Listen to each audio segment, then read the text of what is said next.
Welcome everyone to Momo Nomo and what's my channel called? Ladder Daily Digest. And we're doing our Salt Lake Expositor. And today we have a special co-host, Maven. Hi Maven. guys. Hey Maven, for people that have never me. Yeah, for people that have never heard of you, what would you I'm a washed up has-been rando podcaster, I guess. Yeah, whatever. With a haircut. And when you said we had a special co-host, I kind of thought you were talking about me, Gene. Well, of course. For you, it's like the Special Olympics level of co-host.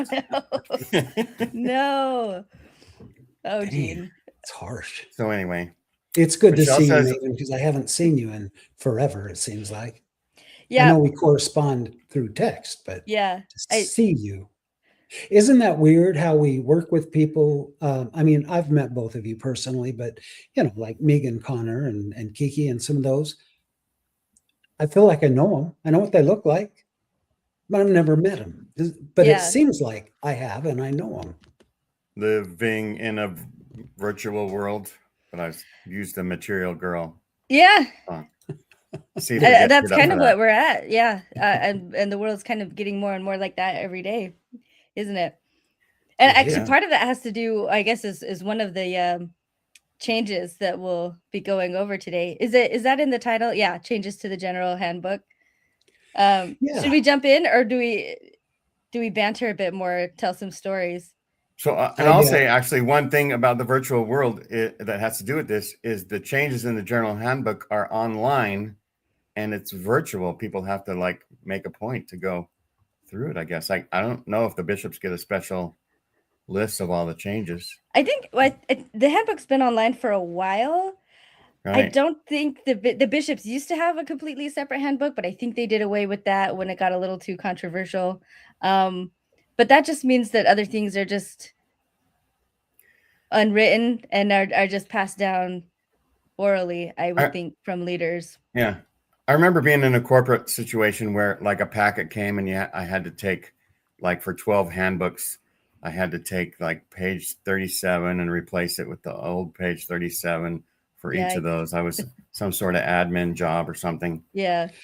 And I remember if you were a teacher and you needed some handouts for your class, they had this, what was it called? A mimeograph machine where they turned duplicating machine is what I say. I mean, it looks like something from Joseph Smith's day. You know, it's beyond my time. That's with the little purple lines, right? Yeah. So I at least know what it is. It's before my time. So if we've got any like Gen Z here or later, they'll completely be lost in the sauce on what that is. Yeah. And it has some sort of fluid. Just welcome all of our listeners. We love you guys, and we have such a good audience, and it's growing every week. So thank you for coming, and I think you'll really like the show today, and I think you'll be intrigued because the Church of Jesus Christ of Latter-day Saints that never changes continues to change. And that's what the show's about, is some of the changes in the General Handbook of the church. So that'll be great. I think they're quite good. I'm honestly, I was quite pleased with some of them. Yeah. Been a long time. Maybe they're seeing the light. I don't know. I don't know about that, but people can do the right thing for the wrong reasons. But I'm happy they're doing the right thing regardless. But yeah, shall we jump into it then? Let's jump into it. Heck right. Yeah. Okay, so I think that we'll start with number 1. How does that sound? So, and let's do the preamble the video. To this. Yeah. Yeah, Maven, you want to introduce it? Well, you found it, but it is it's a newer channel. It does seem to be AI generated, so I know we'll probably get comments about that. So yeah, it is AI generated. A couple of pronunciations will be kind of funny, but it puts it together, I think, pretty concisely, the 5 major changes and what they mean and why. So I think. I know, is that a good enough one? What's the channel? Mormon Deep Dive? I think that's what it is. I can't see it on the screen. I know I subscribed to it, but yeah, I'm pulling it up right now on my phone. I was rewatching it right before, so I'm pulling it up in my history. And I'll put a link in the chat. Mormon Deep Dive. Yeah, and we'll have a link there. So excellent. Yeah. Well, let's rock and roll. Okay. Change number 5. You are going to see the pattern. Change 1. Temple recommend interviews. In January 2026, the church announced that bishops would no longer ask detailed questions about sexual behavior in temple recommend interviews. The new guidance? Ask only if the person is living the law of chastity. No follow-up questions. No details. Just yes or no. Official reason. Preserve dignity and reduce discomfort. Real reason. Reduce liability. Bishops asking minors explicit questions about masturbation created legal exposure. Multiple lawsuits. Bad press. This change protects the church legally. Change 2. Youth interview policy. February 20. So I just want to comment on change 1 there, because they kind of blend the two of them. Mm-hmm. But I'm so glad to see this. I remember when I was 12, my first bishop's interview worthiness interview to be a deacon, he asked me if I masturbated. And I said, I don't even know what that is. Yeah. He says, play with yourself. And that was really awkward for me. Yeah. And I have no idea of what answer I gave him. But He probably said, "You Did mean you like did you understand? Yeah, that's what I was going gonna say. Did you even understand what he meant? Because I would have been like, like puzzles or like yeah, right. Like, what do you mean? Yeah, when nobody, when the other kids I can't get play. so perturbed at I just want to tell this really quickly. Yeah.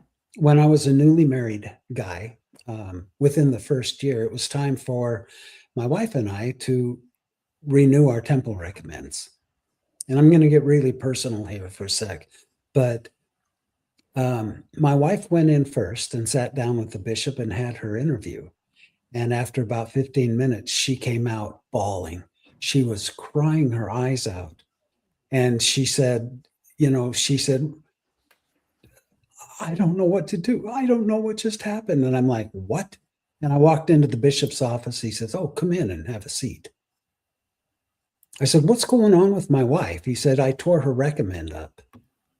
I said, you what? He said, I'm just going to give you the questions that I asked her, and all I want is an honest answer.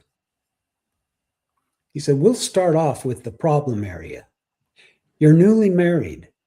Have you ever, have your lips ever come in contact with your wife's body below the waist? That was exactly verbatim how he asked it. I said, yeah. He took my recommend, he ripped it up, and he says, you're excused. Oh my God. I thought you had told this. I thought I knew what story you were telling, but So we went to the stake president. I called him right after I got out of there. This was an old bishop in a very old ward in Mesa, Arizona. I called the stake president and I told him what had happened. And he said, you and your wife, you come on in and talk to me. And he brought us in. We were very worthy and temple recommend holders. And he wrote us both brand new temple recommends. And he said, I'm sorry. And that will be dealt with. Well, guess what? We found out from our dear friends in the ward that we weren't the first ones. He'd ripped up several of the younger couples' recommends.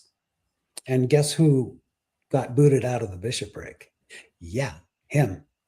I could not believe that the audacity of this old fart to tear up our recommends in front of us and make my wife cry.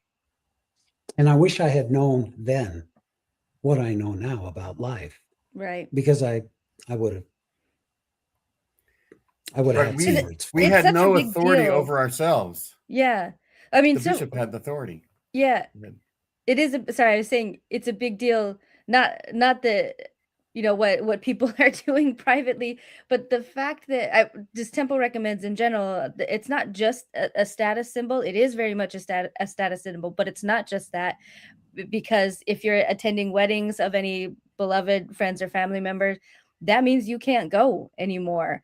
And there are implications for callings. If you happen to work at BYU, there would be job implications for losing your temple recommend. So the power that one person has to be so flippant and nonchalant about tearing something, and again over something so personal that's none of his business.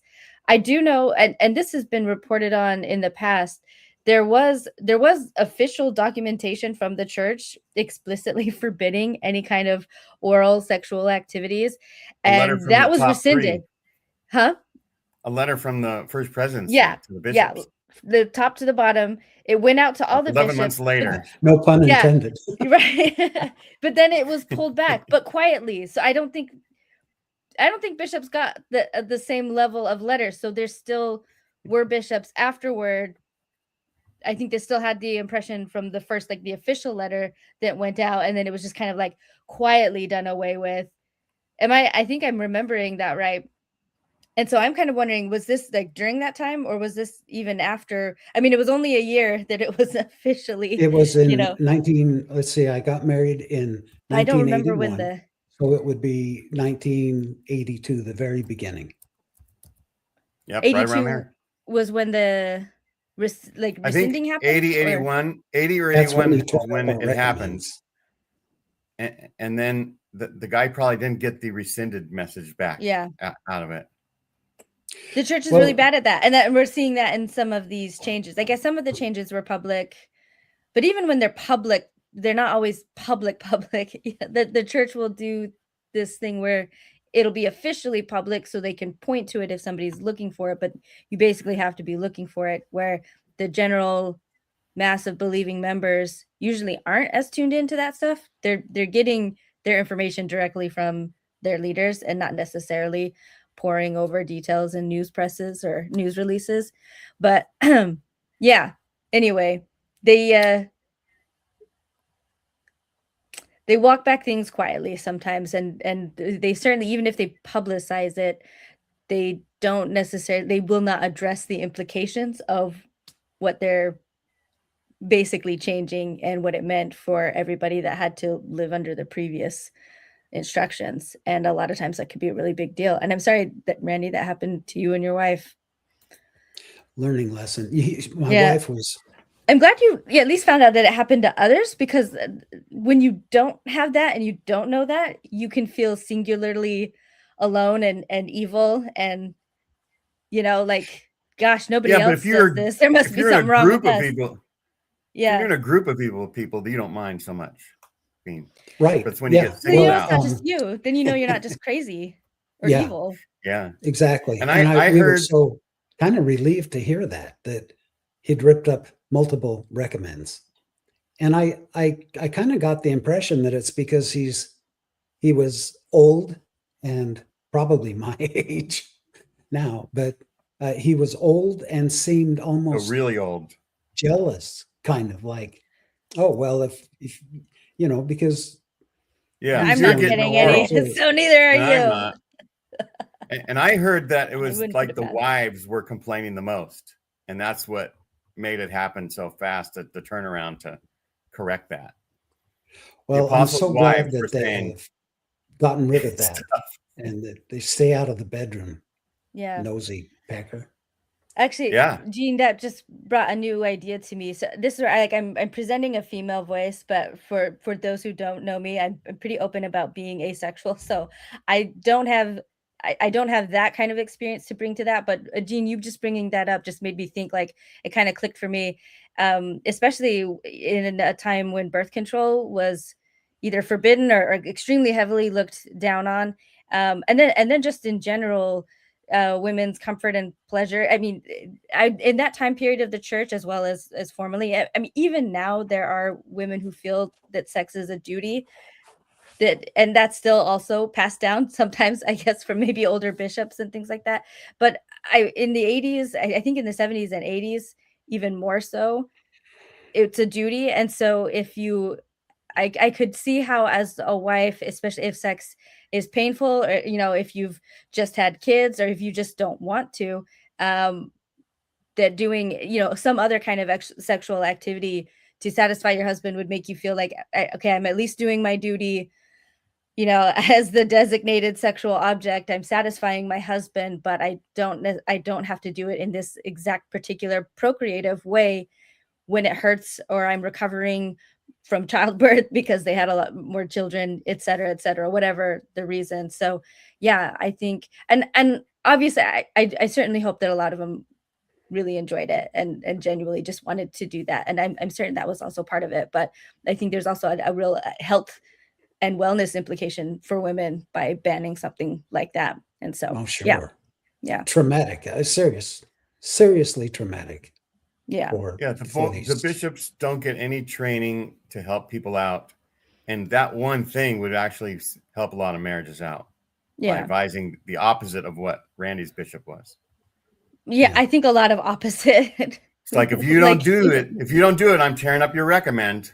Oh no, because that's still coercive. So that would not be in the right direction. I would have kept my recommend in that case. Yeah. Well, hopefully, I don't like the idea of it being, there's so much being coerced for women in general. But I am overall, I'm happy that there's explicit instruction that they're just to ask the question. I'm curious, okay, if it's just yes or no follow-up questions. I have a hard time seeing a bishop hearing no and then just being like, okay, next question. Right. But it's so ingrained for them to want to know details and why, and to fix it. It's still their job to fix it. Am I right? That's a good point. Anything Maven, in the I handbook, never thought about that. Yeah, on how to actually handle that, or at least taking that responsibility away from bishops to know any kind of details. And I think not. And I think this is probably another thing that the church doesn't think through. Like, its original exclusion policy, the one that dropped in 2015, was clearly not well thought out. And so there were really what should have been very obvious repercussions to that seemed to surprise the brethren. Which again, like anybody with any amount of foresight or ability to put two brain cells together to guess, like would have known, would have been an obvious result of that. So I without knowing more, maybe they do, but I suspect they have not actually closed up all of the other loopholes that are still open in the system. And one is so I have a friend who I wish she'd done a Mormon story. She was close to it, but she has a really unique bishop experience where he seemed really as she was getting married, she was engaged. That's when she started talking with this bishop who was way overly and inappropriately focused on her purity. So he was making her report in weekly on any sexual thought or even just attraction kind of a feeling towards her fiance, which obviously is completely normal and should be when you are actively preparing to get married. I mean, to even be wanting to do that in the first place, there's got to be some feelings of attraction there. But he was pathologizing it and just really, again, meeting with her on a weekly basis and also having her call in and text him way over the top, again, just for the even tiniest little things. So I think he had some kind of weird, sick obsession with her specifically, where he wanted to hear all that kind of stuff. And because she was trained and raised up in the church, she thought that was normal. It wasn't happening with her fiance, and she did bring that up with her bishop, but he came up with the reason, and you just trust. And that's still that whole framework is still there, that you trust the bishop. So when a bishop acts out of bounds, that's still a loophole that's not closed for me in this. So the bishop can still do what happened to you and your wife, Randy, or any other number of misbehaviors. Because I'm the pretty structure sure is still that, in place. In response to what your question was, if someone actually says no when asked if they are morally clean, I would bet you that has to go right into a confession. If they say no, then he says, well, then we need to talk about it. And I can't be sure, but I'll bet you a lot of these bishops, like the one I was talking about, have a Kleenex box and a bottle of lotion in their drawer. You know what I'm saying? Yeah. Because I had my wife that passed away was a gorgeous, gorgeous individual, and the bishop did the same kind of crap. Wants to talk to her every month to see how her activity is. What? Yeah. So, yeah. Well, anyway, you guys. With Sam Young, when he would read or go through stories, the number of times like bishops would ask girls like what color their underwear was, even in situations of a coerced sexual experience, asking them very personal details like that was never in the handbook, but yet they still did it anyway, so anyway, I just I hope that whatever instruction, like outside of just the bare minimum in the handbook, I hope there was some thought put into it. Would it be out of line, Gene, if I asked you what color of underwear you're wearing right now?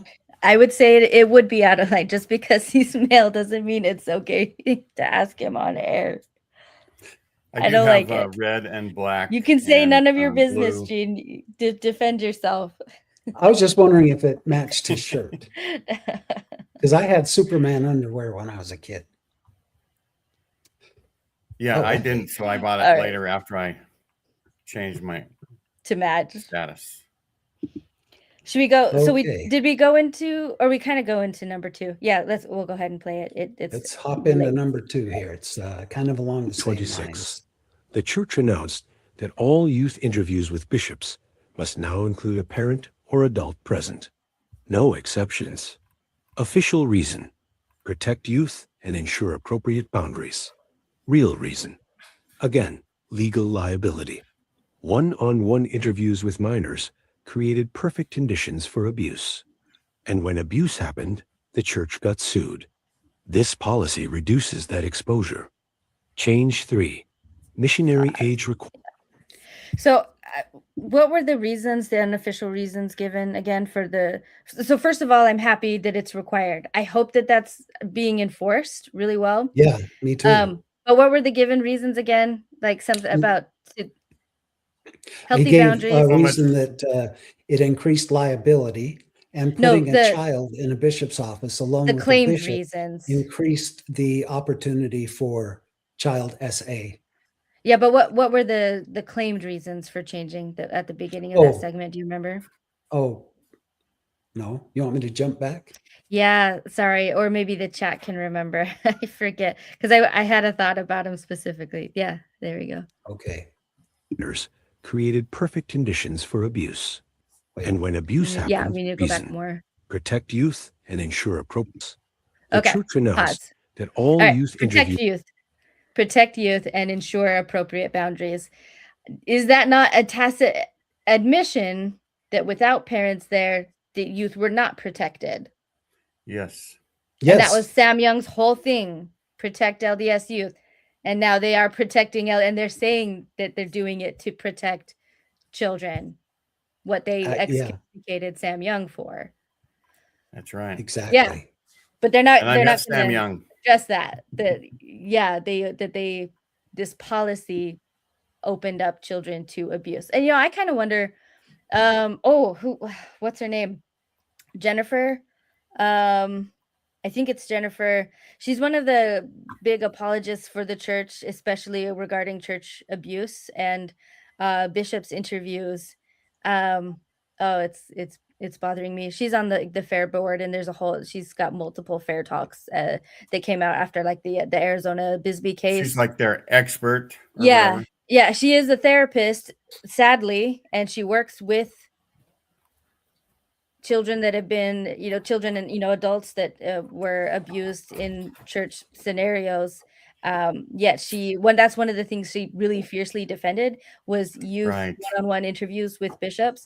So I'd be curious to see if she's changed her tune. And honestly, she probably has, to go right along with it. And again, also just completely ignoring the fact that when people pointed out the harm in this, that she defended it. Absolutely. She's also a convert. She has her own issues where she was And then she's public about this, so I'm not outing any like personal information, but or at least it is personal, but it's publicly available.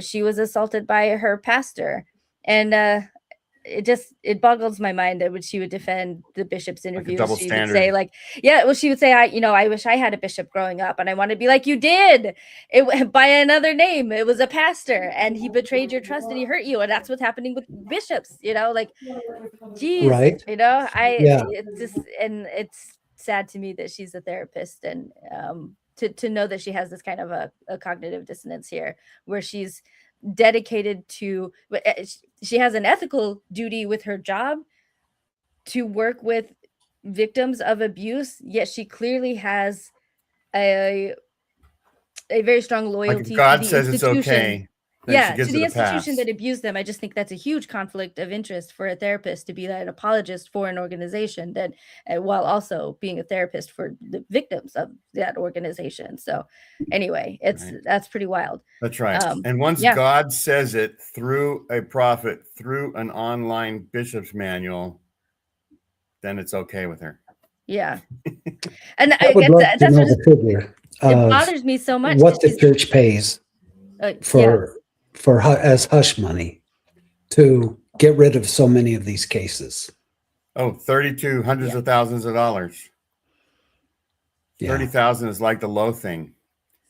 Like if nothing even happened to you and you just made a claim, the bishop did something to me in 1972, they'll pay you $30,000.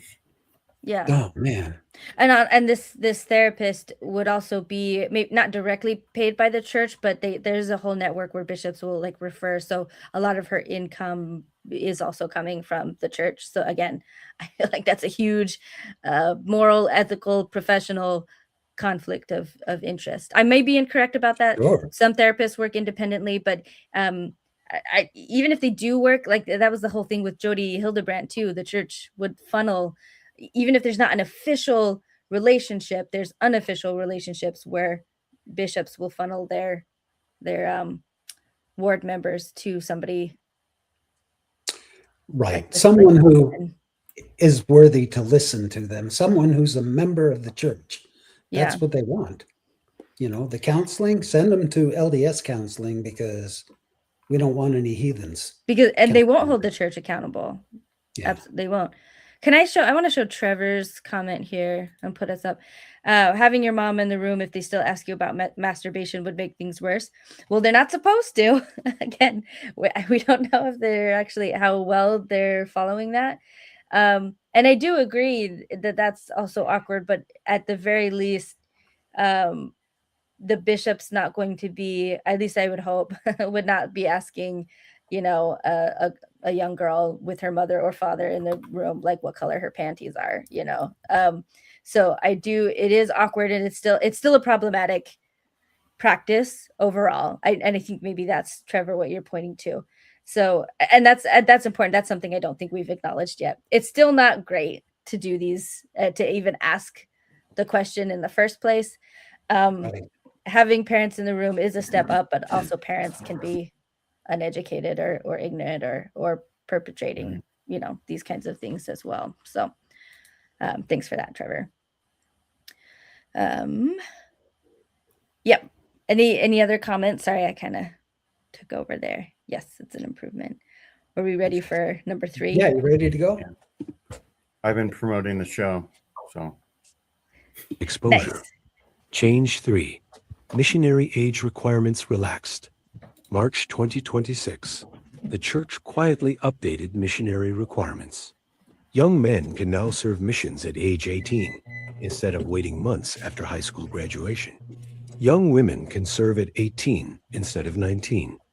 Official reason: allow more flexibility and earlier service. Real reason: missionary applications are declining. Fewer young men serving. This change expands the pool and gets missionaries out before they lose interest during the gap year. Change 4. Activity status. Yeah, so the real reason, the church's real reason for the young age is so that 18-year-olds can go on a mission and start dating each other as missionaries. and then they can get married at 21 and start spitting out babies for the church. At 20, because it should be done at 20. And that's Dallas Oaks's. Yeah, he's got a real hard on for the population of the church and the United States in particular. Especially white babies. I think they should have a mission ball every year where missionaries can bring their favorite sister missionary to the dance. And no, I find that problematic. They're still so young. Like, they're still such babies. I'm happy. I didn't know that they had dropped the age down for women as well, because I mean, I was happy with the initial one, but I was still a believer when they initially dropped the male age and the female age, but the women were still a year older. They still wanted there to be at least a little bit of a gap, again, which the implications are interesting. Like, they're still hoping, because they didn't want to send women on missionaries. They did want to make it easier for those who are going, but they still want you to get married. So they were still hoping that women would get married at 18, before being old enough at 19. The women's missionary. The women's mission is to grab a return missionary and get married and start making babies. Yeah. I dated a guy on missions then. But I say dated, but I was 16, so I didn't date him exclusively, but a 19-year-old who was about to go on his mission. And it was extremely casual. And I had just I'd only been 16 for a few months when I had met this guy through a friend of a friend. And so I'm glad that as Molly Mormon as I was at 16 and dedicated to the church and seminary and the For Strength of the Youth pamphlet, I carried it with me all the time. I referenced it all the time. I really tried to live my life by these standards. And so again, with this 19-year-old, I wouldn't exclusively date him. I did feel quite mature and grown up that a 19-year-old was even interested in me. So again, that's problematic, but that's how I felt at the time. But even then, the number of not just peers, so it makes sense for other 16-year-old girls to be like, oh, that's so romantic. Are you gonna wait for him? Like, you'll get married right out of high school. That's amazing. Then you don't have to worry about finding a husband. Like, you already got him. You're set.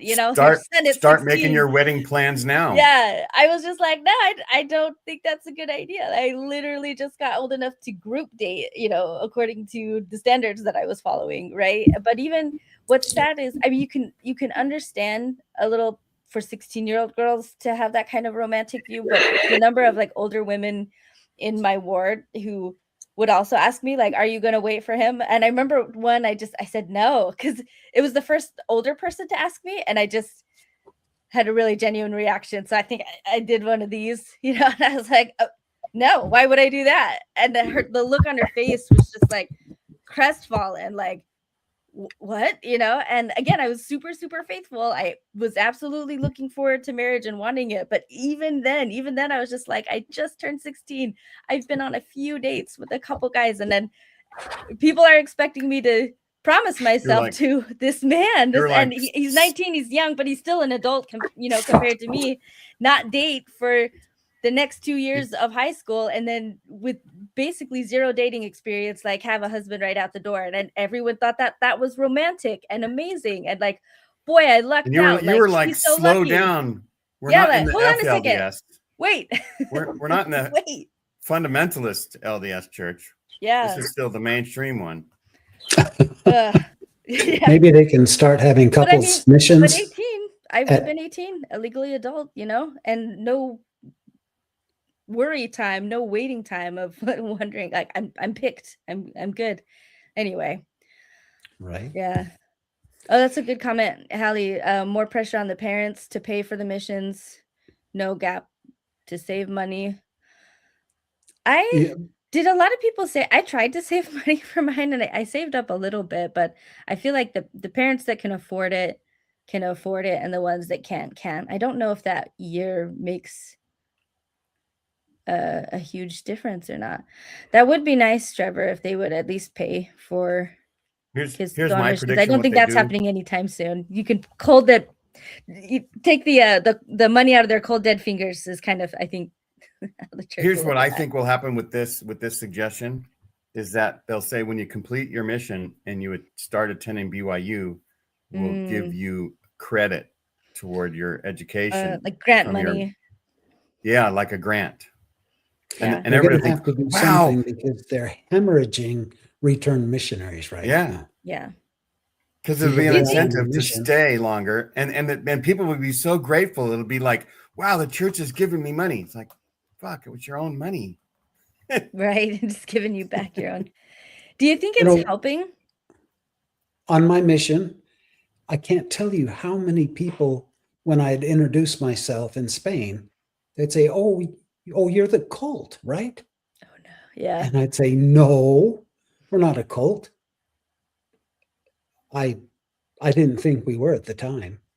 Now I know a little better, but yeah. You guys ready for number 4? I want to read that comment. So the Mormon atheist says they send you, sorry, we both clicked on it.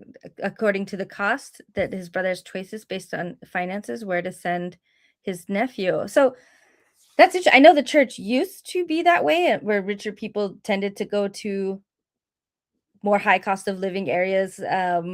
I think Australia and Japan were among the high ones. But then the church, I thought, kind of democratized it, and everyone paid the same across the board. And during COVID, I know they added, because it was $400 a month, and then during COVID, they made it $500 a month, and that was flat for everything. So have they gone back to like a tiered system? That's new to me. I thought it was called of God. I thought God was decided who went where. He says his nephew's on his mission now. So that's new if they've brought that back. Yeah. Because sometimes they did send like poorer people to the Morks, and it was a bigger burden for them to go to certain countries. I think that's ultimately why they democratized it. Yeah. No, the cost of that, but that's always been true. The Mormon atheist, the cost of living is different in all places, but the church still made it. I mean, when I went, it was $400 per missionary. But it didn't matter if it was foreign or domestic. The elders that went to South America would always come back talking about how they had maids. Yeah. And cook. Yeah, they would cook for them, clean for them. So cheap. It was so cheap. I don't want to hear that. Yeah. Yeah. I'll tell you again, Randy. In South America, when we were of age, the elders got maids for just like $2 a week or something. Yeah. See, we barely had enough food. We barely had enough to live on, and we couldn't afford to buy gas to heat our water with, because you'd have to have one of those gas, like a barbecue gas thing, and that would turn on a flame, and the water would flow through the pipes and heat up. And we rarely had enough money to have gas to heat our water, so we took cold showers, which probably didn't kill us, but. And it was good for the masturbation thing. Well, yeah, they didn't have to worry about that. That's the real reason. They're like, we're not letting these guys have hot showers. Yeah. Do you think that having missionaries go out younger, though, is actually helping retention or making it worse? Well, we'll find out, because it's pretty new. All I know is prophecy around corners. It's been President for men for a while, hasn't it? Because there was always 19, and then I was still an active member when they dropped it to 18 for men, 19 for women. So it's just having dropped women to 18 is new, but overall, I don't think the move to 18 is really. I don't think it bumped up the retention rate. There are legacy missionaries, like Trevor's saying. The rich people have their kids go to nicer countries or where they went and stuff like that. Yeah, I bet if you were connected, yeah, you probably had safer places and more decent places. Yeah, I'm sure I was called to Spain because I took Spanish classes in high school. Well, I took, and you needed, and I didn't go to needed cold showers. Yeah. Right. All right. Okay. Should we do the next one, or? Heck yeah. All right. Gene, I'll tell you what. Would you manage the arrangement of the people, and I'll manage the video? Okay. You know what I'm saying? I can pull it up. Is this what you're meaning? Yeah. Thanks. This redefined This one was buried in a handbook update. This change expands the pool and gets missionaries out before they lose interest during the gap year. Change 4. Activity status redefined. This one was buried in a handbook update. The church changed how it counts active members. Previously, active meant attending at least once a month. Now, active means any engagement with church programs, including online. Even watching General Conference online counts. Official reason: recognize diverse forms of engagement. Real reason: activity rates are collapsing. Redefining what counts as active artificially inflates the numbers and makes the crisis look less severe. Change 5.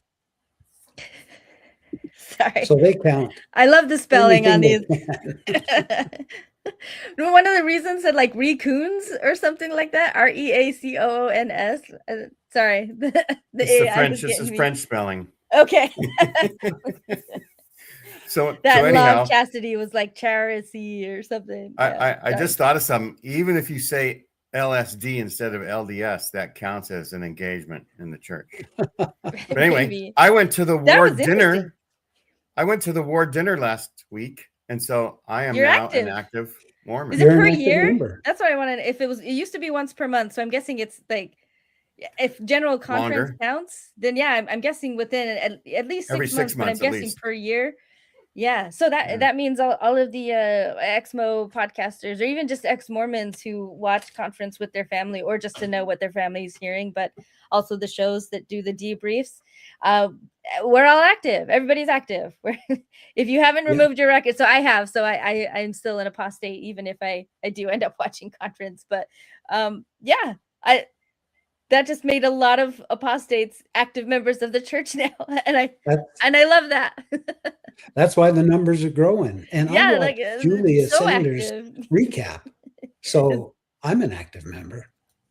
Yeah, there you go. Okay, I wanted to say, like, the whole recognize diverse forms of engagement is one of the reasons. Like, the church has never wanted to recognize diverse forms of anything ever. Whether it's cultural backgrounds or even just diverse families, unless we're talking about polygamous families. But any kind of non-traditional family structure. And then I seem to recall during COVID, I mean, they did they had the technology and they brought that out for COVID, but I feel like they fought the online virtual meetings during COVID quite a lot. And especially when Mr. Dallin Oaks saw this as like an impingement on freedom of religion to quarantine at home and to protect your family, to protect your children and any other vulnerable ones from, being exposed to a pandemic that there wasn't a vaccine for yet. But anyway, he wasn't the prophet. I don't know. Yeah. Does anybody else remember that? The church was reluctant, and I feel like as soon as they could pull that back and try to get people back in seats, that's what they wanted. Even though there were so many people benefited by having online church, including the elderly, a lot of people that don't have easy ways to get to church, or those with disabilities or illnesses or pain or new moms.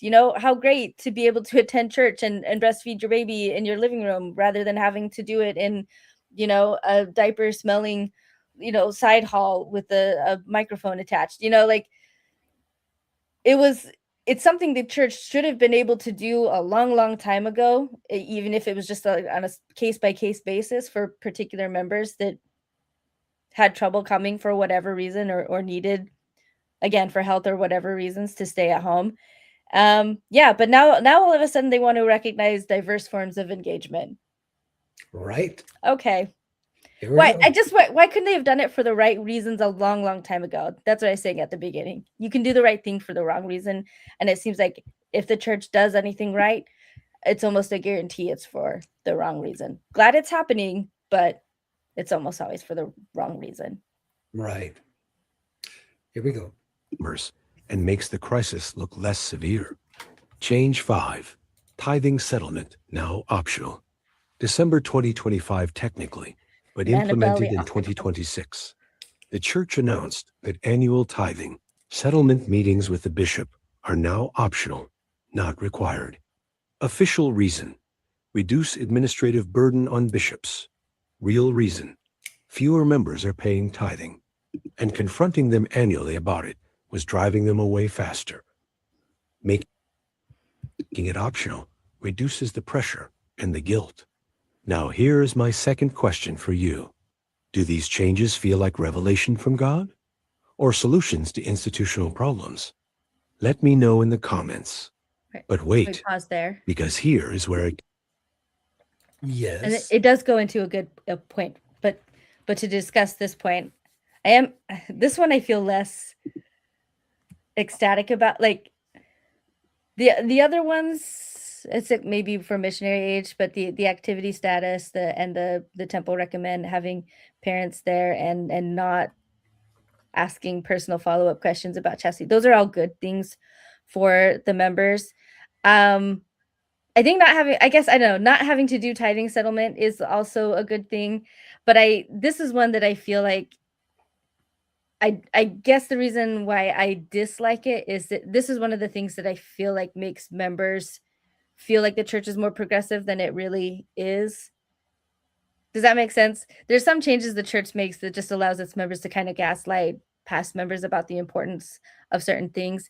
And I think this one benefits the church more than it benefits members, if that makes sense. Whereas these other ones, I don't think benefit the church because the church is losing a little bit of control, and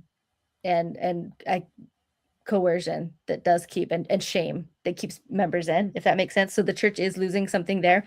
But for this one, I think the video said it was like to reduce guilt that members feel. And I think a lot more members are feeling a lot less guilty about not paying tithing. So I think some might feel guilty about tithing settlement and want to avoid it and feel like failures in a way. But I also think it forces members to confront, especially when they know get more and more how rich the church is, how many resources it has. I think it's a place where a lot of cognitive dissonance happens, especially when looking at all of the bad things that are happening. And especially when there's scandals around child abuse and whatnot, that when you're getting a shakedown for money, especially after all that the members give, if they give and they give and they give and they give, and then that's what they get the shakedown for. So I don't think it's so much guilt. It's probably people on the edge anyway. So people that are going for their temple recommend are probably going to say they're tithing because they want to keep their temple recommends active. Yeah. But the other people that were like, am I going to go to church or not? Or am I going to give the bishop $30,000 from my inheritance or some other newfound money?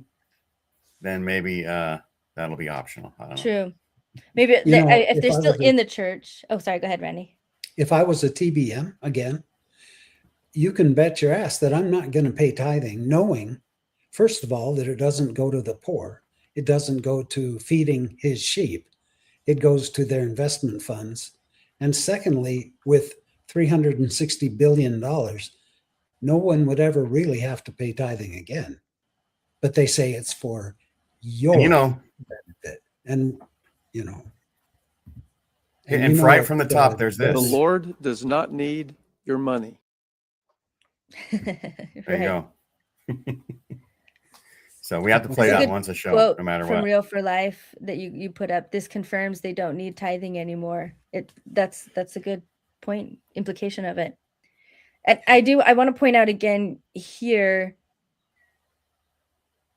this will not acknowledge any of the past harm and judgment placed on members. It's just going to go in members' minds like it was always optional. And so again, people who lost temple recommends over the tithing shakedown, people who were told and basically shamed for not paying a full tithe, that they're ungrateful to God, or they're ungrateful for Jesus' atonement, that they're being selfish by keeping this money. There's so much shame and judgment put on that. And again, I'm glad that that's not happening to members, but that does mean that there's going to be more gaslighting for all the members that went through it before. And we are going to be blamed for our bad tithing settlement experiences as if they were never mandatory. One of my dear relatives, every time I try to just broach the subject of changes in the church, her first response is, "Oh no, it's always been like that. The prophet could command everyone to wear bright pink to the meetings. And if you say that's a change, there are members that'll say, no, I'm pretty sure it's always been like that. They're just enforcing it now." That's always the go-to. Someday, in order to get to heaven, you'll have to believe that the sky is orange. And people will say, yeah, we always believe that. How many fingers am I holding up? Right. That'll be the question to get in. I did a movie reference. I'm excited. No, I was Trevor's comment. I was gonna say, I'm sure the church won't mention to members that tithing settlement is optional.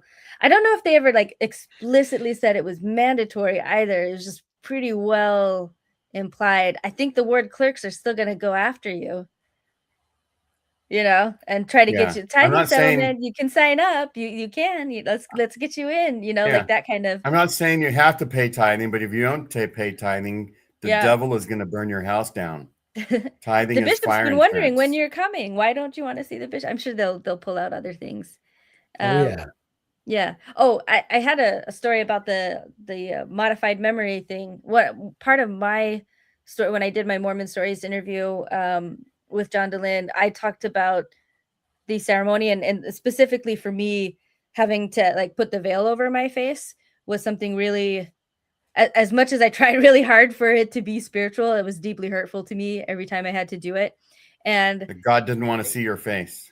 Right. That there's, because that's always how they put it. It was just like it's a respect thing that women do it, but if men don't do it, does that mean that's disrespectful for them? Why is it not disrespectful for men, but it is disrespectful for women to show their face? Like, what kind of a dad is that? At the last minute, Randy and I talked about allowing you on the show without wearing a veil. I appreciate that because I might have had a problem with that. but John made that was that clip of that became a short, and those get a lot more views than the 7 hours in the long form that I did. And so I remember I engaged with that one in particular when the comments started coming out, and there was a woman, and I think at the time that the short had gone out, I think at the time of my interview, they had stopped having that be part of the ceremony, but only just barely. Like within a year or two of me losing my testimony, did they end that part of the ceremony. Somewhere very close. So there was a woman that she will write on the comments calling me a liar, and of course a paid actor and all this kind of stuff to be on the show. So right out of the gate, calling me a liar, and she used present tense. She says the temple does not require that. She didn't say, and that was deceitful, and I knew that was deceitful, and I knew she knew it was deceitful when she wrote it. So I pushed back and I said it did though, and I think, I don't know if it was in a reply or maybe it was in her original comment. She defended herself and she said, I've been going for 20 years.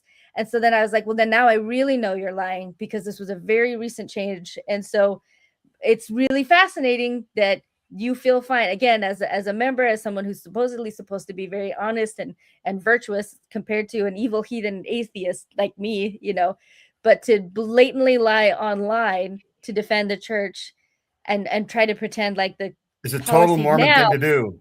Yeah, it was the policy for your whole life of going to the church the past 20 years when you know that that's not true. But honestly, when you're in a cult, when you're told to believe something different, you do have the ability, you are trained in the ability to be able to do that.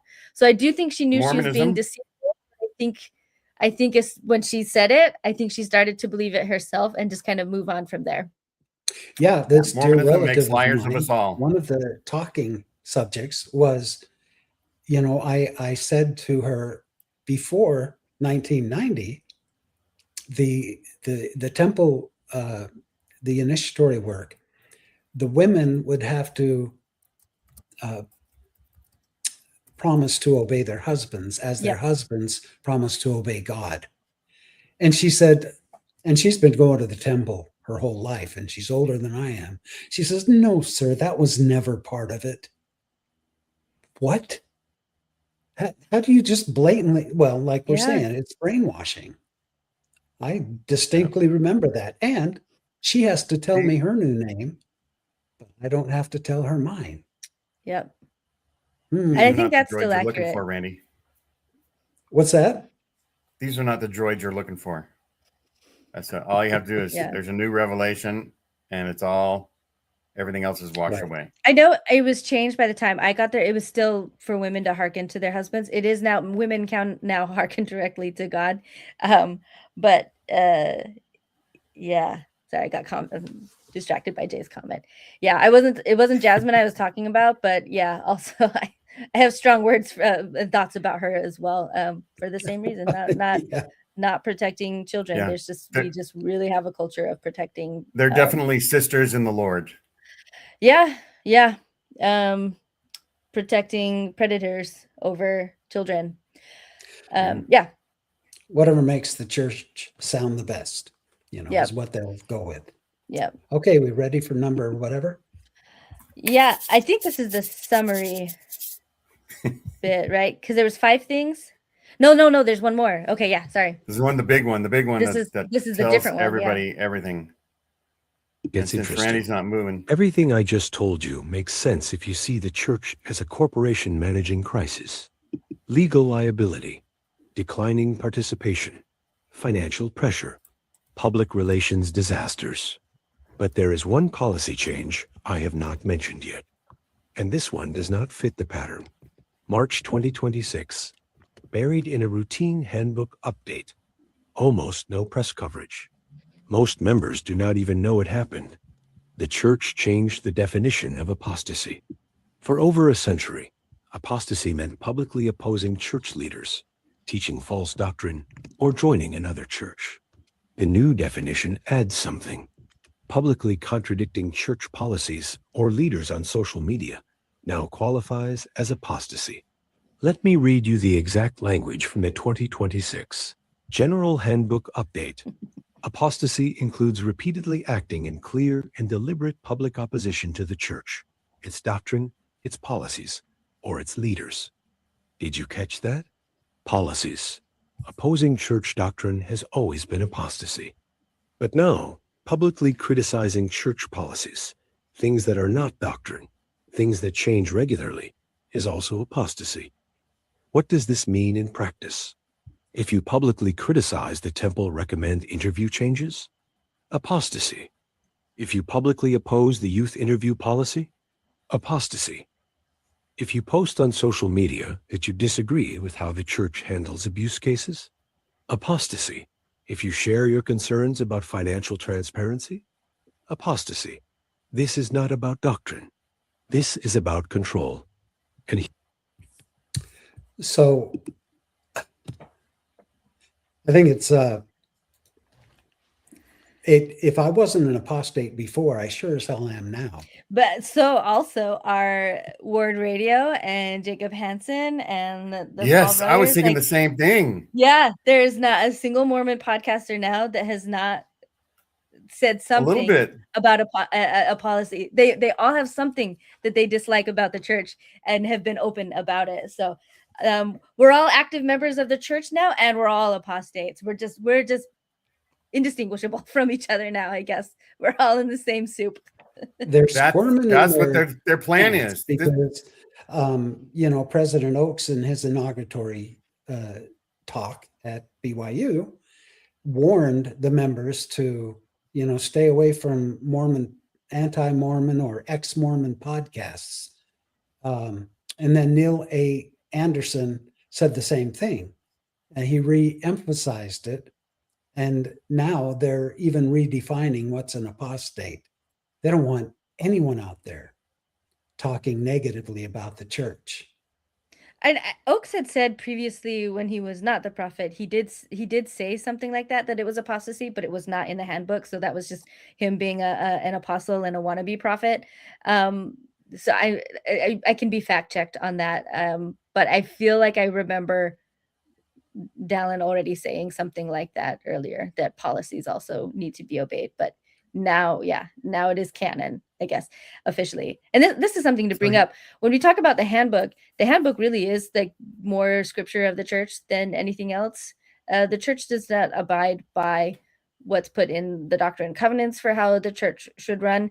It's the handbook. The handbook reflects the church more than any of its doctrines or theologies or any lessons in Sunday school or Relief Society or priesthood. The handbook is the church. So I was going to say that I saw the light, like I got a revelation, sort of. A pillar of light. Did it descend?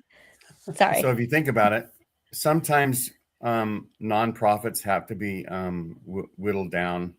They have to be ended. You have to do stuff with the assets, right? And so that what they're setting themselves up so they can excommunicate just about everybody they want, except for the family members, the Mormon royalty, and then they're just going to set up $1 billion nonprofits for each of their descendants, and they're going to have their little kingdoms and pay themselves 6-figure salaries. You think they're giving up the game? They're poised for it as a what do you call it? Poison pill. That's what corporations do, like to avoid a takeover.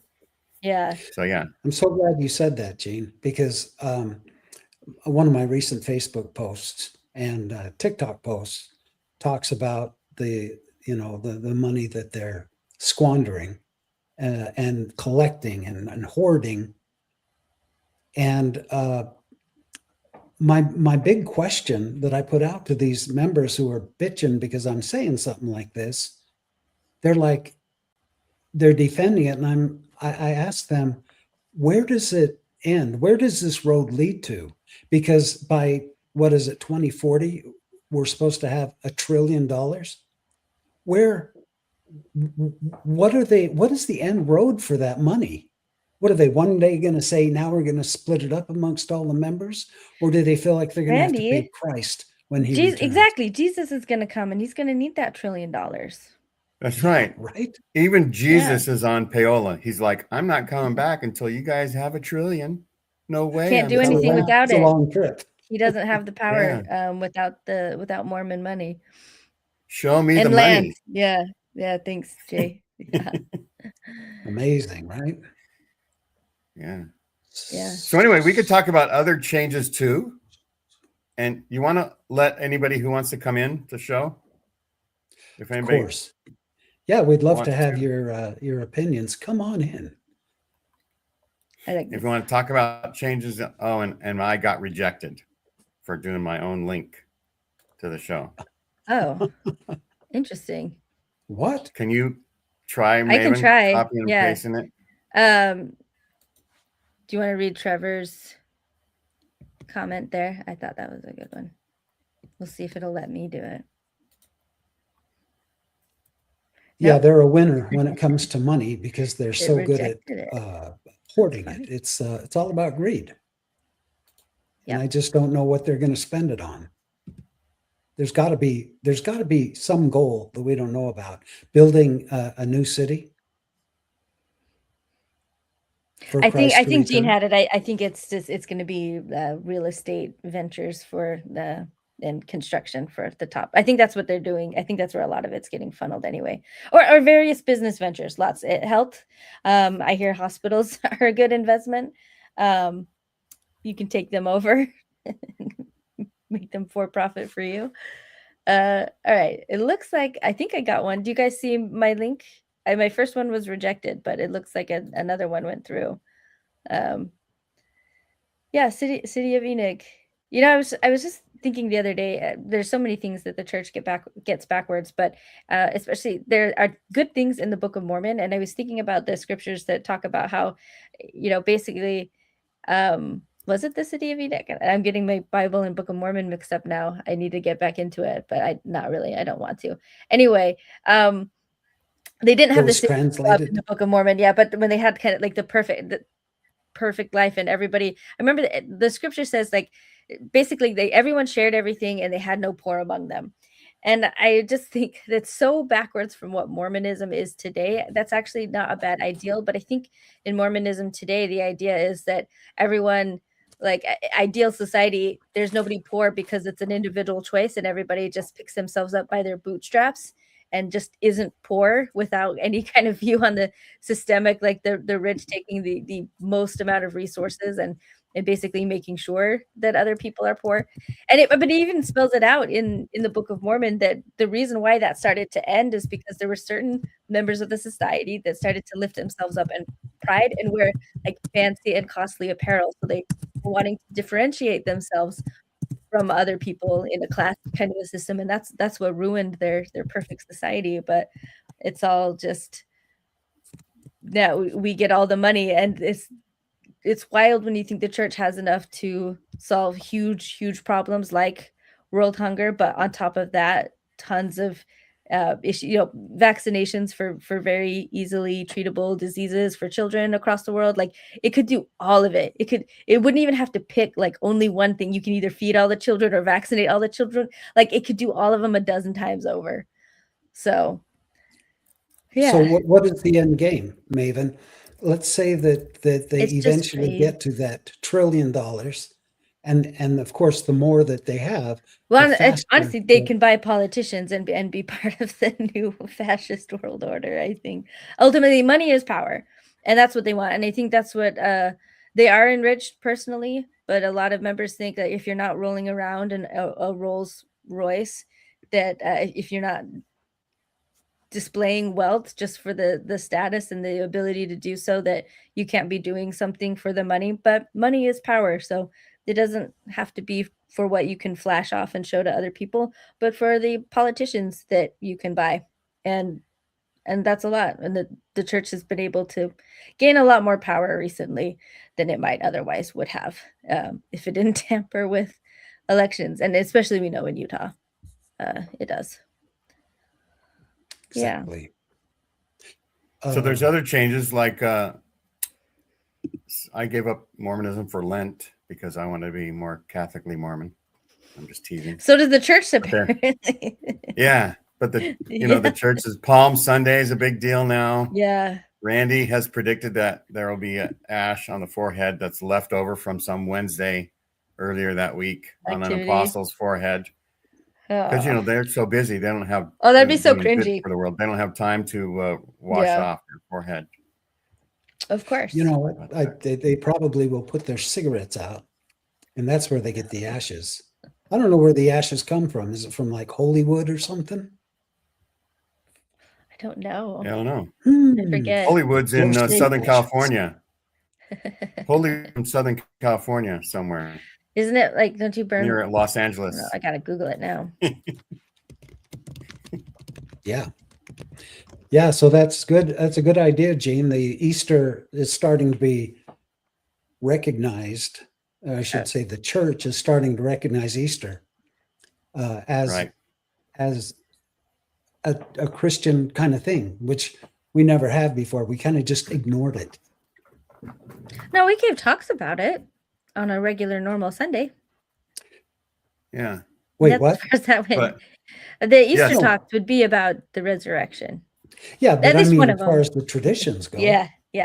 They never participated in that. The ash comes by burning the blessed palms from the previous year's Palm Sunday celebration. Oh. There's probably a comment that got to it before I did, but I was on a different screen for that. This is maybe sort of Palm Sunday enough. Is where they burn those palm fronds. Somebody, I don't remember where I saw this. Somebody posted something from a member of the church who said something that they hoped that the church's example, like through Lent or through Easter, would like motivate or give hope to other Christian religions. And I thought the same thing, that the person who commented on it was like, the church just barely adopting this hundreds of years old tradition that has been sincerely adopted by all these other religions before us. Maybe Maven, us doing it will motivate them, and they'll find a lot of inspiration from it. When you're 0.002 of the world's population, you have a lot of clout. Yeah.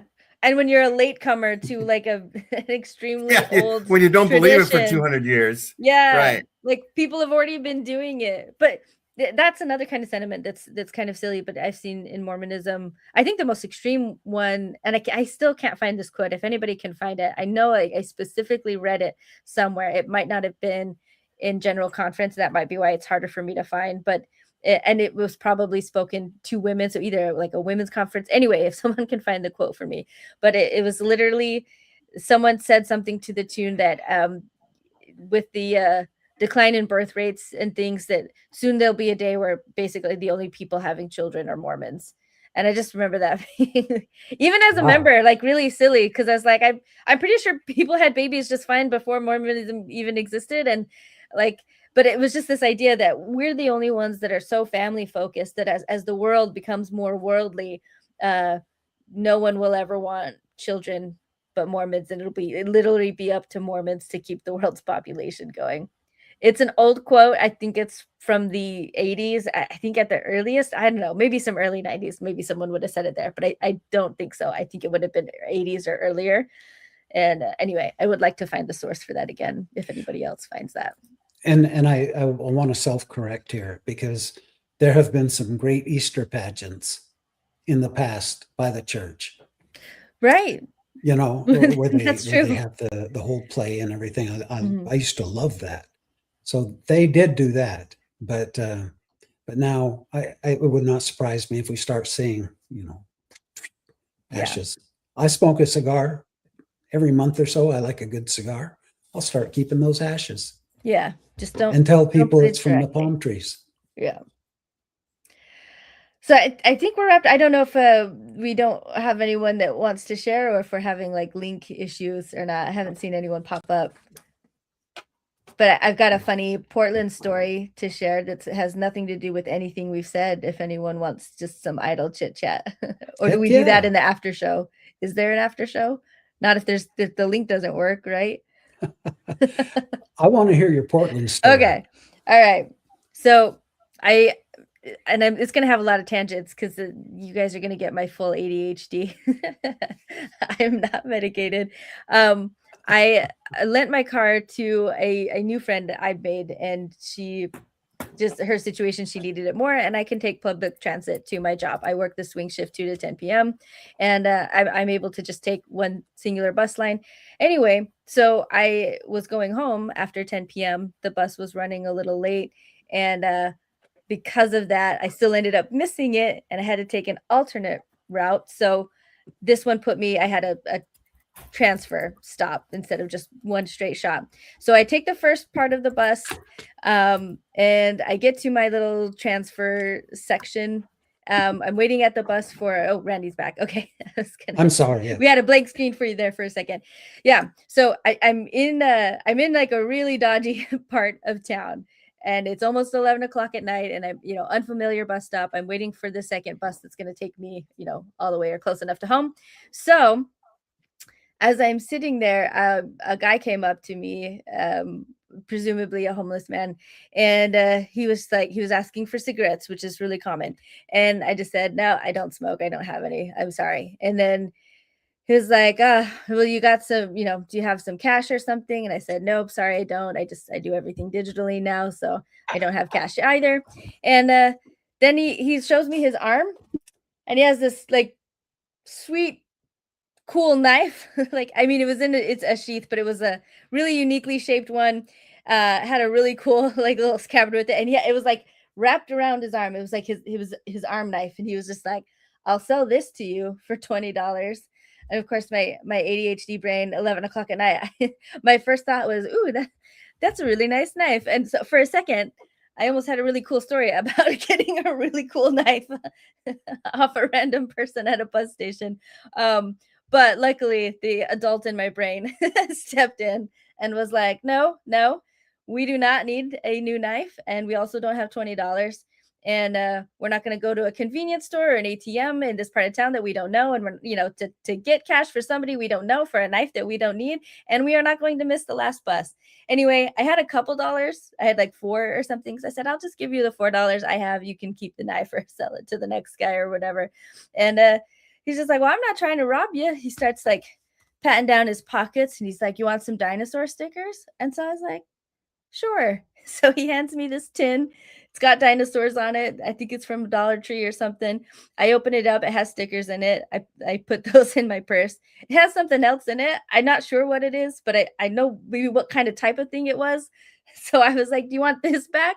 I don't think I need this. And he was just like, oh yeah. And he takes that back and he puts it in his pocket. And then I was like, you want to keep the tin too? Because I've already learned those are also good for holding loose cigarettes that you do end up able to bum off of other people. So he's like, yeah. So I give him back the 10.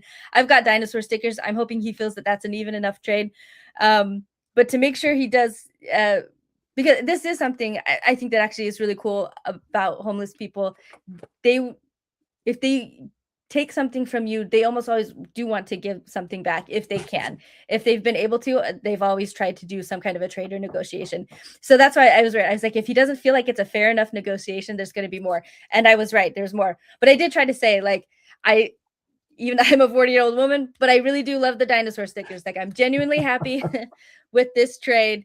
My niece and nephew love dinosaurs. This will be great. So he's just like, oh, you got a niece and nephew? And I was like, yeah. So then he starts patting the pockets again, and he pulls out this little tiny Tonka toy little bin, and it has like the tiniest little ladder fire truck inside that I've ever seen. It was like this big.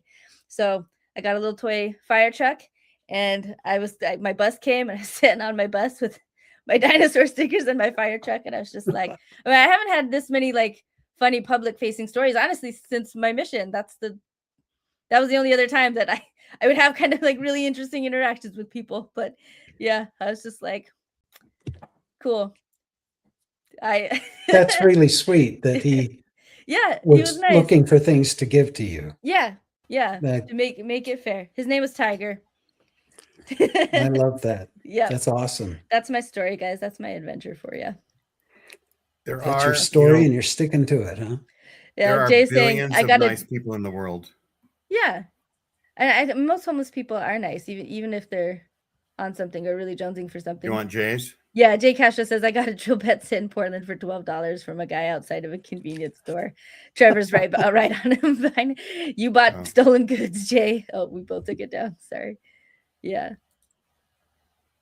Once I knew that the part of town I was in, I didn't know till after. But I'd been there before, like as a security guard. I've been like in the dodgy parts of town overnight watching equipment for the film industry for the first company that I worked for.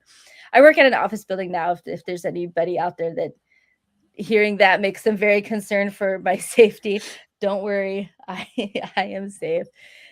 Trevor, I'm glad it had a good ending, Maven. I was worried for a little bit, which is funny because I feel, again, with security and stuff, I feel like I have pretty good situational awareness, and I feel like I have a good sense of safety. But yeah, no, honestly, like when he brought his arm up to show me the knife, like I knew he was showing it to me, and so like I didn't feel scared at all. You didn't think he was going to stab you with it? No, not for a second. I laughed when he said, like, I'm not trying to rob you, when I said I would just give him the $4. You know, I was just like, I don't feel like you're robbing me. I don't have enough for the knife, but it's $4. That can start your next stash for whatever you get. So, but you know, like how some grocery stores will like have a bag of groceries for the millionth customer or something like that. Mm. If we had something, we would give Hallie an award, because Randy does this actually more often than I even know. He changes his glasses in the show. It's pink. And I don't know what you guys are talking about. How many times has he done it, Hallie? Did you start with green? I know you had like a red kind of ombre one. Were there green ones, or am I just like thinking back to? I haven't. He has no idea what you're talking about. No, so listen, Chuck is here. I've been doing this since I started podcasting. No one has ever caught on, and no one has ever mentioned something. So whichever one of you mentioned it first, you get a congratulations. Prize. I got a you little. You get to take Randy out to lunch. You can take Randy to lunch. Or if you'd like some dinosaur Chuck. stickers, let me know. I got some. Chuck from the South. Hi, Chuck. Hey, hello, how are you doing? Reporting from Northeast Louisiana, city of Monroe, Louisiana.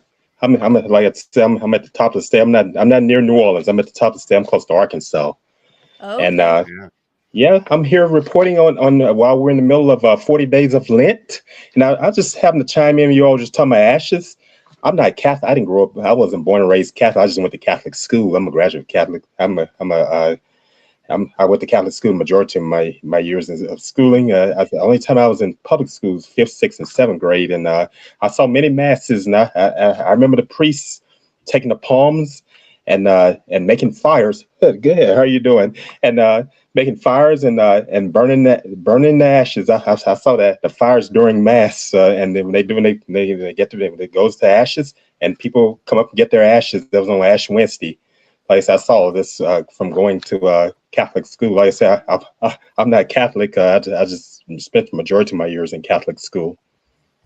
So they would distribute the ashes out to people so that they can put them on themselves, or does it require a priest? I know the priests. Yeah, the priests and those in the church, those who are like the lay people in the church, they distribute the ashes. You didn't have to be Catholic to do that. You know, like communion. That's only for Catholics. I went to a few masses, but never Ash Wednesday as a missionary. Oh yeah, that's probably why. A regular mass is okay, but you were one of those. See, I've never been in LDS. I've met people who are former members, and I've become acquainted with former members like John Dillon and all of the others. Yeah. And then I've learned a lot from you all, and I heard about your different adventures on your missions, and I said, man, gosh, that's quite dangerous too. And I started hearing all these stories. I said, gosh, oh gosh. See, I was born in Black Baptist tradition, and being born and raised Baptist, we didn't have all that kind of stuff going on. There's no temples and no secrets and all these type things. People say, hey, come on, hey, you want to come to, hey, when you come to church, and that's what it is. And there were no secrets kept. They just want you to come on in. Yeah. Was it Kojic? Church of what is it? Kojic, Church of Jesus. Kojic was a thing in Memphis when I lived there. Very, very Southern Baptist thing. Was that the church you belonged to? No, I belong to the National Baptist Convention. I was part of the Baptist Convention. No, I was Baptist. Great. No, that's just Church of God in Christ. That's a different black denomination. I was part of the National Baptist Convention. Yeah, I was part of the National Baptist Convention. The guy who was one of the known ministers in the National Baptist Convention was who Dr. Martin King picked up the bus boycott. Dr. Reverend T.J. Jemison, that's where he was a minister in the National Baptist Convention. He did the 1953 bus boycott in Baton Rouge, Louisiana. That's what Dr. Martin King picked up the bus boycott in Montgomery from T.J. Jemison, Reverend Jemison, and I was part of the National Baptist Convention. Yeah, totally different. Yes, is it true? Most people. Catholic. Yeah, because majority of the people that end up going to Catholic school are not Catholic. If they're going to just limit to Catholics, they wouldn't have the enrollment that they have in Catholic school. On the East Coast, a lot of Mormons would send their children. The wealthier Mormons would send their children to Catholic schools. You know what?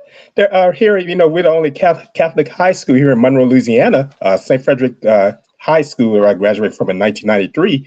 There are LDS families who their children graduate from St. Frederick, and they even had a guy when I was in school. He came out 2 years after me, who's a Sikh. He wore his turban to school with his uniform. He practiced, his family practiced Sikhism. They own convenience stores around here. And what happened? He graduated. He's a smart guy. He ended up going. Show you, he went from one Christian school to the other. He ended up going to college at Southern Methodist University in Dallas, Texas. Okay. Yes. Cool. There's a bit of an echo. Yeah. Is that me? I don't know if it's on Chuck's end, if he has his phone and a laptop or whatever. But anyway, Chuck, what do you think about the changes that the Mormon Church is doing? I can't speak for the Latter-day Saints, not being a member, and I'll be out of place doing that about those changes. And this is what's happening. It's not just in the Latter-day Saints. It's in many faiths. Talking about it's always a huge discussion about changes, about what needs to change. Because let's face it, what people stuck on traditions. You see in these congregations. I always tell people, people stuck in traditions, those pews are going to become vacant, and they have become vacant. And we saw the vacancy during the pandemic. And now, like I'm talking to you all now, that's what people are doing now. They're not sitting up in these pews, and these people with these old ways of thinking. And many young people are leaving these faiths as well. They're not going to be a part of it. That's why a lot of them go to these affirming faiths now. Those that say, hey, look. Come as you are. Those who may have been shunned by the traditional churches, they're coming into affirming faiths for safety. Because let's face it, in these traditional faiths, a lot of the ones that have been shunned, many of them have ended up having facing depression, or they've committed suicide. Yeah. That's horrible. So I think that in general is having a lot of doubling down, because there are a lot of things that matter a lot now that didn't matter so much years and years ago. Like especially like homophobia and transphobia. The homophobia has been around for a long time, but Mormon history, Chuck, I don't know if you've learned enough to know this, but actually one of Brigham Young's sons was a falsetto singer, and he went by the stage name. Sorry, I'm muting Chuck so that it doesn't echo through. But anyway, the Brigham Young's son's stage name was Madame Paterini, and would dress as a woman, would sing, and even performed for, I think, John Taylor, which was the third Mormon prophet. So so a fully male dressing up as a woman, singing as a woman. Even the prophet complimented her falsetto voice, that it was so natural sounding. And really, yeah. Madame Paterini, I think there's a beer named after it too. I think one of the cheeky breweries in Salt Lake. But it wasn't a big deal at all. But today it would be a huge deal. But it's kind of a cultural counter movement. Yeah. Interesting. Okay. Did you know that, Chuck? I heard about some brewery. I said, wait a minute, the Mormons and alcohol? Oh, yeah. No, I heard about that. Apostate. Well, early Mormons had alcohol. But that's what I heard. I've been hearing this, and you know what? I think about that. This is you see a lot of this, and you start talking about Brigham Young and all that. The only person I know of that family, my being a sports person, is I found he's in that family is Steve Young, legendary quarterback. He's one of Brigham Young's great grandsons, I think. I watched a lot of Steve Young. I watched him at BYU on television. And I watched him in the NFL. Yep. I once played catch with Steve Young. Oh. Huh? What are you saying? Gene was I played catch on the sidelines. He was on the chain game. What do you call that? Where you move the chains in the football game in college, right? And Steve Young was playing catch with him with the football. That's a down box. I played football in high school, and I know about the down boxes. Oh, down boxes. I'm a former high school football player. The whole group of us sometimes is called the chain game. Yeah, chain game. Same thing. Yeah, move the chains. Move the chains. Yeah. I remember all those BYU quarterbacks that Lavelle Edwards had of Robbie Bosco and Jim McMahon with his crazy. I don't know how he made it going to BYU. He would have been like myself. I don't know how he made it going there, and he's wild. I remember I watched him play in the NFL. How did he? Nobody brought up any charges. That's how he made it. Oh yeah. I always wonder about that because I'm seeing him. I'm seeing the ones now going there like this basketball player, AJ DeBancer. I know he's a non-Mormon. They're getting a lot of them now with this NIL. They're getting them come to BYU because they wouldn't. I look at the court these in the tournament. They would not have had all these people would not have been at BYU. Excuse me, ma'am. Did you go to BYU? I did, yeah. Okay, yeah. Am I the only one that did it? Yeah, I went to Hawaii though, so like I wasn't at the BYU Hawaii. Okay. Yeah, a little bit more. I dated a BYU girl and then ended up marrying her. There you go. Okay. That's what happens. Yeah. You know what, you all, I've been to Salt Lake City. And we produced 4 tithing paying children. 3 went on missions. Those missions. Yeah, like I said, I've been to Salt Lake City. I went there in 2009. I was being affiliated with the Unitarian Universalist Association of Affirming Faith. They had our General Assembly that late June of 2009 in Salt Lake City. I flew there. That's my first time ever flying, and I got a chance. I went out there on Temple Square, and I even went to your conference center. They gave me a tour of the conference center. I took pictures in there. I love the choir anyway, because they were touring during the time, because they were in, I was telling them they were in Oklahoma. They were just touring the U.S. During the summer. And when I looked out there, the people were very nice. I was telling Jessica when she was on here, I said the people were nice, but it was like a space movie to me when I started looking at the way people were moving around Temple Square. Space movie, I like that. Yeah, it was like a space movie, and I started looking at myself walking through there. I said, when they were looking at it, I said, I hope I'm not a curse on this property. I had to put that in there as well.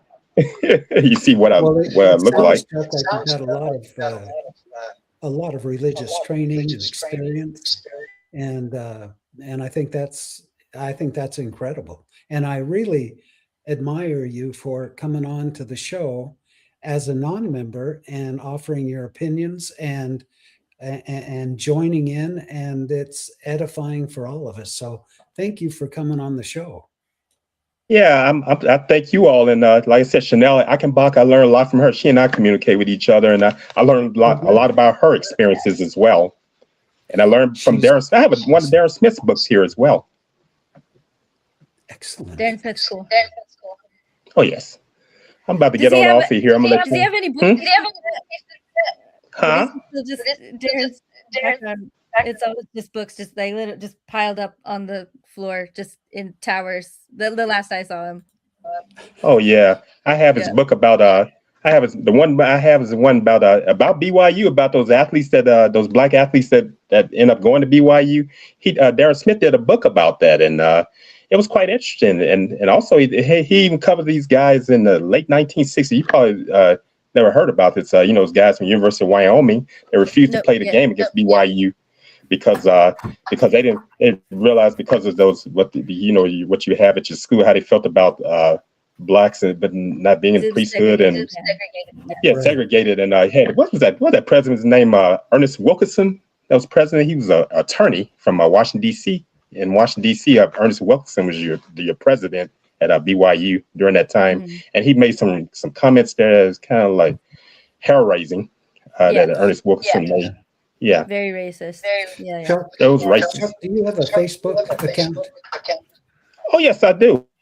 Facebook. Yeah, that's Darren Smith's book. That's one of his well-known books. Yes. He talked about you think about Elijah Abel from your early ones. Said, had people there, and we had Brigham Young put the ban because of something that happened in Nebraska. Something that it was racist. He said something about a black guy with white women, and it started. That's how the ban started. That's from what I read. Something. Yeah, that's he found out something. Even at BYU, that was when they were forced to allow more. Through Title IX or whatever, like federally to have funding, they were forced to accept, and they did so many shenanigans to try to get around that. But yeah, it wasn't Darren Smith, but it was a different historian. Hopefully the comments can help me. The one who wrote Second Class Citizens really did a deep dive into the politics at BYU. It's probably in with the athletes. It's probably in Darren's book too, actually. But yeah, there were specifically letters written about, from white males who were concerned that if black males were allowed into BYU, that potentially their daughter would date one, and they were unhappy about that. Oh, heaven forbid. Yeah, women are property, and that's where the sexism and racism often will intersect, because the white women are ours. They're our property. We don't want outsiders having them. And so Yeah, it's just all BS. And Spencer Chuck, Kimball. When Spencer Kimball did that, when they said they opened it up, what happened? I think it's President Jimmy Carter said if you don't allow blacks in the priesthood, you're going to lose your tax exempt status in 1978. And Kimball, I think Kimball, we don't want to lose our status, and that's that. I told them, I say that's something. That 1978, that's the year that the people drunk the Kool-Aid in Guyana. Jim Jones, Right. 1978. I was 3 years old during that time. Chuck, that's one of my main talking points on my channel, my TikTok and Facebook. I want to send you a couple of videos. So you may see a friend request from me, and it's Watts, like on a light bulb, and you'll recognize who that is. And I'll send you some. Request. If I'm on Facebook. If y'all want to send a friend request, I have yours already, Gene, and I'd be happy to converse with you all. Great. Well, we have been going for over an hour and a half. Yeah. So Chuck, stay on, and but we'll say goodbye to the audience, and I did the link again. If people want to come on for the after show and talk to Chuck, and thanks for watching. It's 2026. It's almost like a fourth over. I think it's coming close at the end of the month. It's amazing. Oscars have started, so I'm probably going to have to go to see if my son got up front again. Oh yeah, right. I gotta jump out soon too, but I'll hang out for a little bit if anyone wants to drop in after the show. Yeah, hang tight, Chuck, Right. and yeah, we and just have you don't go muted anywhere for a little and bit for the echo. chat. Sure, like and subscribe, everybody, and sharing is caring, and all these things. So we'll see you.